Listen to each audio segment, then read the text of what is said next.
Welcome to another edition of Time About the Movies. We're in the middle of February 1990. We've got a couple movies to look at today, and we're not going to look at speaking parts, even though I said we were going to look at it in the last episode.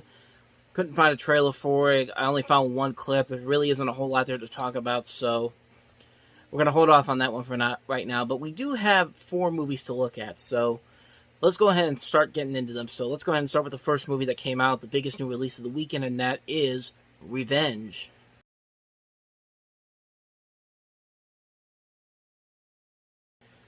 Interesting thing about this movie, this was actually based off of a novella called Legends of the Fall.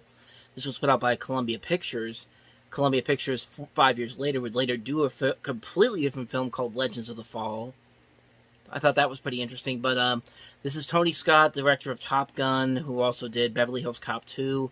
Kevin Costner, pre-Oscar wins with Dances with Wolves. Anthony Quinn, Madeline Stowe. And it's a very flawed movie. It's a movie where you can kind of see where Tony Scott's directing abilities are involved in here. You could see elements that he took from Top Gun in this. There are some parts here where you can definitely tell his directing style, but for the most part, this is a movie that's kind of all over the place.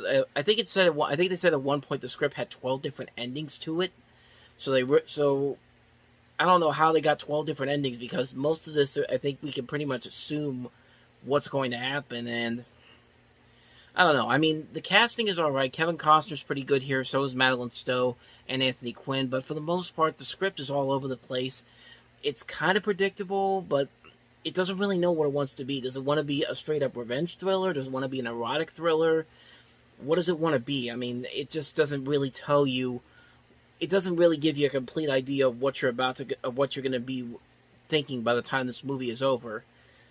That's from the regular cut I saw. Apparently, there's a director's cut that Scott did that came out about 15 years ago, which is actually shorter than the original cut. I think the original cut is the original cut's only 2 hours long, and this director's cut's only about just a little over an hour and a half. So maybe it's something different. Maybe it's something that I need to look at some point. I didn't look at that one. I looked at the original version. As far as the original version goes, like I said, it's all over the place. I don't think it really had a good idea of what it wanted to be. That's my thinking on it. So that's Revenge. Let's go ahead and move on to the next movie, and that is Kirstie Alley and John Larroquette in the comedy Madhouse.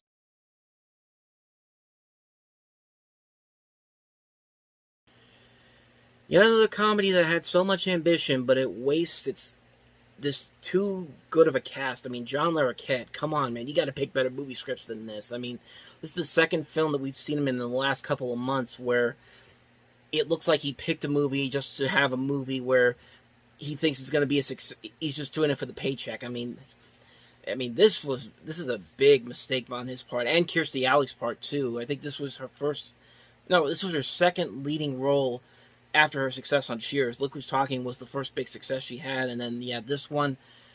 But not only that, you have Jessica Lundy, who would be in a couple of other movies in the 90s, specifically Trial and Error.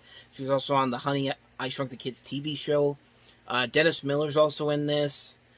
John Deal, who's both an actor and a director. But what a mess of a movie this is. This is one of those movies where it's trying to be a dark black comedy, but it's just doing stuff to just stick to the wall. Anything that sticks, anything that doesn't stick, just keep throwing stuff at the wall, and nothing sticks. Nothing sticks with this movie. It's just a movie that's failing miserably to try to get a cheap laugh out of you, and it gets annoying. It gets annoying really fast. It's a movie that, like I said, you can't believe this talent was involved with this movie. It's a mess. It's a mess of a film all around. It's a bad movie. It's what you expect from a comedy in the month of February, or a movie in the month of February in general. They just dump whatever bad movie they had left on the wall, put it in theaters, and hope it makes money before they can put the good stuff out. And lo and behold, this did not make any money for them. So let's go ahead and move on to the next movie, and it's Clive Barker's follow-up to Hellraiser, and that is Nightbreed.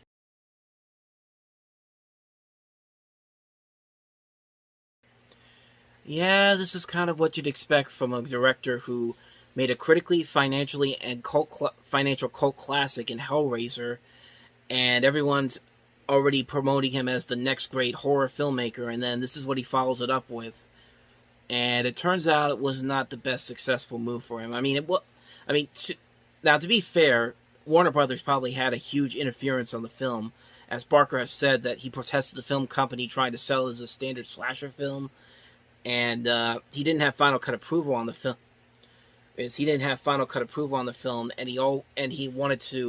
He eventually later on got to re-edit the film together, and Shout Factory actually did a director's cut of this in 2014. Now, fortunately, I have not seen this version. I'm just going by the theatrical version that came out in '90, and yeah, it's pretty bad. You could definitely tell that the studio had no idea what they were getting into. They didn't really know Clive Barker's style of filmmaking, and it shows in this trailer. I mean, it is being sold as a typical slasher film from a guy who created Hellraiser, one of the most unique and creative horror movies of its time, and it's just not a good movie. This cut at least, like I said with Revenge, maybe the alternate cut is a lot better. I keep hearing it's a lot better, but yeah, for Clive Barker to come after Hellraiser to do this, it really dampened his career, and he didn't really do a whole lot of directing films after this one. I think he only did one other film that went to theaters, and that was Lord of Illusions from 1995, but I mean, there's some stuff in here that's good. I like Craig Sheffer in this. He would also be in Sleepwalkers later on. David Cronenberg, the director, is also in this as an actor. The visuals look pretty nice. There are some nice practical effects in this movie that really took... When I watched the trailer, I was like, whoa, this is actually pretty good looking. But, yeah. Biggest problem with it is that they tried to sell it as a slasher film, and apparently that was not what it wanted to be. Like I said, I haven't seen the director's cut of this. It's probably a whole lot better, but from what I've seen from the theatrical cut, I can definitely see why Clive Barker was upset. I mean, this is not a very good movie overall, so with that said, let's get on to the last movie, and that is Courage Mountain.